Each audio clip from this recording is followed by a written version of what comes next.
Bonjour à tous et toutes. On se retrouve cette fois-ci pour voir un petit peu les énergies de la pleine lune qui aura lieu le 28 janvier. Cette pleine lune sera en Lion. Avant de commencer, comme toujours, je vous remercie de me suivre, de partager mes vidéos, de vous être abonné. Un grand merci. Alors, cette pleine lune en Lion. S'il y a une question que vous vous posez actuellement, cette pleine lune va vous permettre de recevoir un signe fort ou de vivre un événement en rapport avec cette question, justement. Cette pleine lune en Lion va nous apporter des énergies de courage et de confiance pour mettre en avant toutes nos attentes dans les projets, que ce soit personnel, professionnel.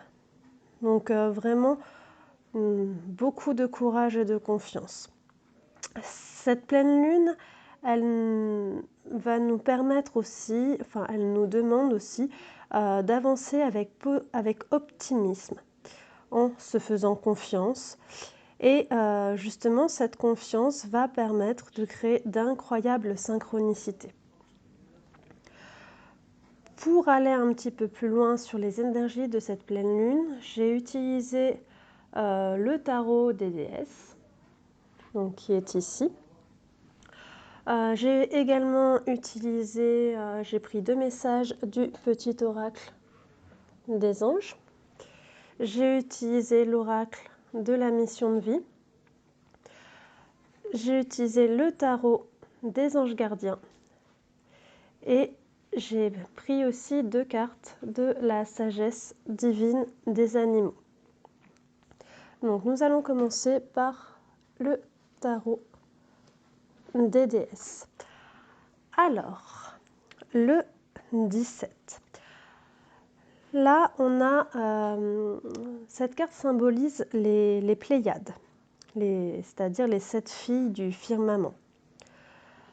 Cette carte représente au niveau du tarot de Marseille, c'est les étoiles en fait. Donc ici, les Pléiades vont représenter la confiance, l'espoir, l'inspiration et également l'harmonie. Je pense que ce qui me vient en regardant justement cette carte, c'est je crois en ma bonne étoile et je la suis. Ça me vient comme ça.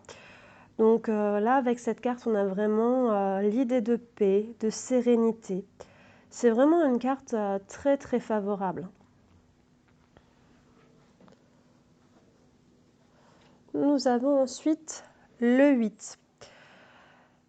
Là, on a la déesse égyptienne Mat, une déesse de la justice, de la vérité et de l'ordre.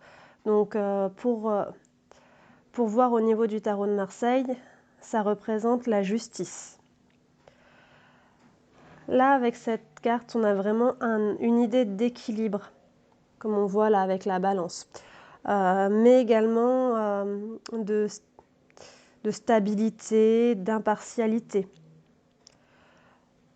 Là, on nous dit vraiment que nos actions seront récompensées par la même monnaie, ou autrement dit, on récolte ce que l'on sème. Donc, c'est à vous de voir. Est-ce que vous voulez faire le bien? Est-ce que vous voulez faire le mal? Cette carte, c'est aussi une carte qui met en garde de toujours bien se comporter envers la société, envers notre famille, etc. quoi. Vraiment, on a cette idée, on récolte ce qu'on le sème.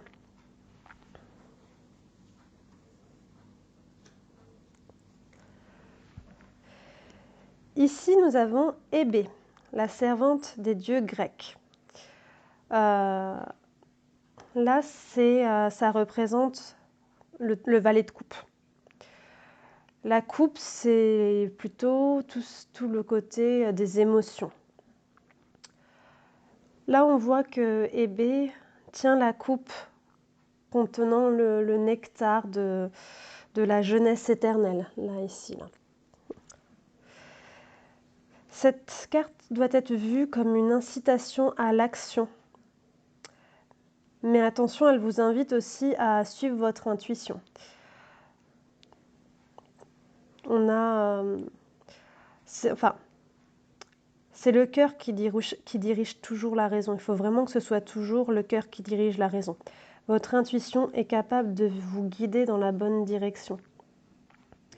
Et ça revient un petit peu avec ces énergies de la pleine lune quand on nous dit justement d'avancer avec optimisme en vous faisant confiance. Suivez votre intuition, elle vous indiquera le bon chemin à suivre. Ensuite, on a la carte qui correspond au 8 de coupe. Là, on a le Calypso, la nymphe grecque. Alors, on peut voir que Calypso, là, elle est en train de pleurer. Donc, c'est pas forcément une bonne carte puisque elle symbolise la tristesse, la déception. Mais je pense que c'est aussi une carte d'espoir. Parce que là, on a le radeau qui s'éloigne vers l'inconnu. Donc là, cette carte, elle vous invite aussi au changement. Elle vous invite justement à ouvrir vos bras au changement, à sortir de votre zone de confort. Même si c'est compliqué en ce moment, même si il y a de la tristesse, du désespoir, il y a une voie qui va s'ouvrir. Donc il faut être ouvert et regarder les opportunités ou les synchronicités qui sont autour de nous. Être optimiste. Là encore, on revient bien sur ce que je vous ai dit tout à l'heure en introduction sur cette pleine lune en Lion. Et là, nous avons la carte qui correspond au 3 de bâton et elle est à l'envers. Donc là, cette carte, elle représente les heures nées de Zeus et de Thémis. On a Euromia qui symbolise la discipline, Dike qui symbolise la justice et Érénée la paix. Donc ces heures, en fait, elles gouvernent les saisons. Là, cette carte, elle est à l'envers et comme je vous disais, elle représente le 3 de bâton. Donc là, elle symbolise en fait les échecs. Mais les échecs, ils sont temporaires. Et puis, il faut voir les échecs comme une façon d'apprendre. Les échecs contribuent à avancer dans notre développement personnel. Il ne faut pas voir vraiment les échecs comme une fin. Enfin, il y a toujours quelque chose à apprendre. Et peut-être faites justement attention aux personnes qui vous entourent. Vous avez peut-être des personnes toxiques autour de vous ou des personnes qui ne sont pas forcément de bons conseils. Donc là encore, je vous invite à suivre votre intuition. Parce que justement, c'est la seule qui est réellement fiable. Alors, des petits messages quand même du petit oracle des anges. Ils sont toujours d'une grande bienveillance. On a la clairvoyance. Ferme les yeux un moment, respire le bleu du ciel, sens une douce brise te traverser. La paix est là, tout s'éclaire. Une guérison magique se réalise en toi, un cadeau de ton ange gardien. Donc là, clairement, on nous dit de lâcher prise et de prendre du recul. Parce que même si c'est compliqué, ça va aller. Ça va là, il y a des choses que vous ne voyez pas du fait d'être très bas en énergie, d'être dans la déprime, dans la déception. Mais si vous arrivez à voir le positif, justement, ça va aller, vous verrez des opportunités, vous verrez des synchronicités qui vont vous permettre d'avancer et de sortir justement de cette déception, de partir vers une nouvelle voie qui vous sera beaucoup plus favorable. On a ensuite l'espace sacré. Nous, tes anges gardiens, t'entourons d'une lumière émeraude, rose et dorée. Oublie tes soucis et tes inquiétudes et entre dans l'espace sacré d'amour et de guérison. Là encore, ça valide bien le message, quoi. Tout est dit. Oubliez vos soucis, élevez vos énergies. Voyez tout vraiment plein d'amour. Voyez l'amour, l'abondance qui est tout autour. Et là, on a vraiment cette idée de protection aussi, hein, avec la lumière émeraude, rose et dorée. Ça fait vraiment, voilà, protection, guérison, c'est magnifique. Alors, que va nous dire maintenant les cartes de la mission de vie? Nous avons le changement de voie. Ok, donc là, ça complète bien le 8, avec justement sortir de sa zone de confort, aller vers de nouvelles voies. Donc là, cette carte, elle nous dit, il y a certainement eu des événements imprévus, une fatigue importante, une ambiance qui se dégrade. Tout ça, ce sont des signes qui vous disent qu'il faut maintenant changer de voie, que cette situation ne vous convient plus. Donc, il faut maintenant avoir confiance en ce qui se passe autour de vous et vous dire que rien n'arrive par hasard. Donc, accueillez le changement. Voilà, accueillez le changement et allez-y en toute confiance. La protection. Alors là, on a vraiment l'idée que vous êtes désorienté, vous avez peut-être peur, mais là, on vous dit que vos guides, ils sont là. Ils sont là pour vous protéger et que vous pouvez avancer en toute confiance. Donc, elle complète le changement de voie. On vous invite à changer de voie et on vous dit que vous êtes protégé, vous pouvez y aller en toute confiance. Vous pouvez maintenant sortir de votre zone de confort et les résultats seront positifs. Cette carte, elle vous dit donc aussi que vous n'êtes pas seul et que y a certaines choses qui se mettent en place. Donc c'est à vous maintenant d'accueillir ce changement.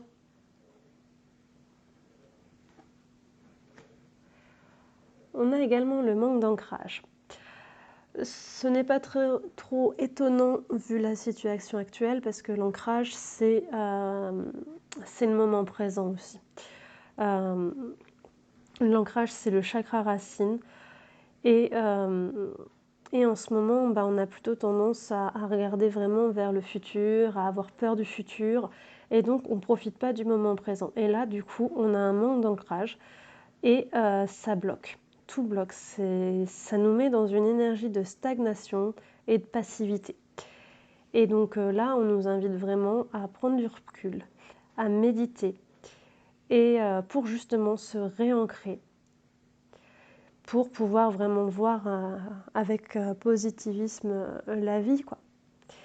Et peut-être aussi voir des opportunités qu'on ne voit pas parce qu'on est trop dans le futur, trop en train de s'inquiéter de ce que demain sera fait. Donc là, la méditation est une bonne façon de débloquer ce chakra racine. Après, si vraiment il y a des blocages vraiment trop complexes, il va falloir vraiment le travailler. Il y a différentes techniques sur ce genre de blocage. Moi, j'aime bien utiliser l'EFT pour les blocages. C'est une technique de libération émotionnelle. J'aime bien aussi les fleurs de Bach qui jouent vraiment sur l'émotionnel, mais il va falloir peut-être un certain temps pour que les fleurs agissent. Après, il y a aussi les soins énergétiques qui débloquent bien. Mais maintenant, il ne faudrait pas que vous le rebloquiez dès que vous sortiez d'une séance, quoi. Donc vraiment travailler sur cet ancrage. Au niveau des anges gardiens, qu'est-ce qu'ils nous disent? On a le 5 de l'action. Vos anges gardiens veulent que vous sachiez que ce qui vous arrive doit vous aider à prendre confiance en vous et croire en vos aptitudes. Affirmez votre position et défendez votre point de vue. Prenez du recul par rapport aux personnes qui sèment la pagaille dans votre vie. Alors là, je trouve que ça complète et ça valide tout ce que je vous ai dit avant. Parce que voilà, on a vraiment cette idée de confiance. Il faut avoir confiance en votre intuition et la défendre. Défendre vos idées. Si vous avez des idées et que vraiment ça vient du cœur, défendez-le et prenez vraiment du recul sur des personnes toxiques qui vont vous faire douter.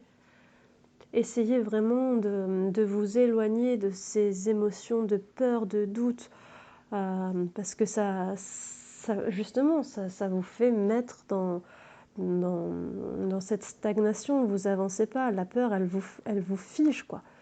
Donc maintenant, voilà, allez-y en toute confiance, comme on le voit là avec toutes ces cartes. Choisir d'être libre. Vous avez parfois le sentiment que la voie que vous suivez est bouchée. Ce n'est qu'une illusion. Libérez-vous, éliminez les obstacles sur lesquels vous vous polarisez et choisissez un autre chemin. Repoussez toute pensée négative et envisagez toutes les possibilités qui s'offrent à vous. Il faut le vouloir. Tout ça, il faut le vouloir. On n'est pas bloqué. Peut-être que les choses mettront plus de temps à se mettre en place, mais rien n'est figé, rien n'est bloqué. Donc vraiment, il faut y croire et y aller en toute confiance. Et comme je vous le disais, vous éloigner des personnes qui vont vous dire « mais fais pas ça en ce moment, tu te rends compte, tu vas te planter ». Suivez votre intuition. N'écoutez pas des personnes à la limite qui n'ont pas le même chemin que vous et ils ne peuvent pas savoir mieux que vous ce qui vous convient. Ces personnes-là, elles ne sont pas forcément de bons conseils, donc écoutez-vous. 8. De la pensée. Vous avez l'impression d'être pris au piège, encore une fois, et que jamais vous ne pourrez sortir de la situation actuelle. Mais ce n'est qu'une illusion. Jurez-vous de ne pas subir ce que vous vivez. N'attendez pas que quelqu'un vienne à votre secours. Agissez et trouvez vous-même le chemin de la liberté. Donc, clairement, il faut passer à l'action. Il faut se libérer de toute cette peur. Bien visualiser ce que vous voulez et y aller en toute confiance. Pour finir, on va regarder les cartes des animaux divins. On a le cheval avec la liberté. C'est génial. Alors, le cheval, on vous dit de vous écouter et que ce n'est pas en écoutant les autres qui ont d'autres objectifs que vous prendrez les bonnes décisions pour vous. Vous avez des choix à faire et ces choix, ils vous appartiennent. La magie du cheval, elle est profondément libre et puissante. Quand vous galopez sur un cheval, ça permet d'expérimenter le vent de la pure liberté. Je ne sais pas si vous avez déjà fait du cheval, mais c'est vraiment... Vous avez le vent, c'est vraiment libérateur, quoi. Vous pouvez faire appel au cheval quand vous vous sentez malade ou en manque d'équilibre. L'énergie du cheval va pouvoir vous aider. Le cheval, c'est aussi le symbole de la confiance, car un cheval puissant peut aller où il veut, mais il est quand même prêt à se laisser diriger. Donc, il y a vraiment cette confiance en l'être humain qui est là. Voilà, je te laisse me diriger, mais en même temps, tu prends soin de moi. C'est vraiment une très très belle image. Et on a, pour finir, la hyène qui symbolise la peur. On a vraiment... Enfin, ça revient, quoi. Tout revient. Il faut que vous exprimez vos peurs. La hyène, elle symbolise le soleil, la mort et également la magie. Donc là, on vous invite vraiment à chasser vos peurs. N'ayez pas peur de la fin de quelque chose, puisqu'il y a quelque chose de nouveau qui va se présenter à vous. Et peut-être que cette nouvelle chose sera beaucoup mieux pour vous. Et qu'après, avec le temps, vous vous direz pourquoi est-ce que j'ai eu peur, quoi. En fait, tout s'est bien passé. Donc, il faut vraiment essayer de se libérer de cette peur et d'y aller en toute confiance. C'est vraiment les énergies que cette pleine lune vont nous apporter. Voilà, j'espère que ce tirage vous aura plu, vous aura apporté des réponses. Je vous souhaite vraiment de réussir à avancer en toute confiance dans vos projets. Et je vous dis à très bientôt. Merci beaucoup.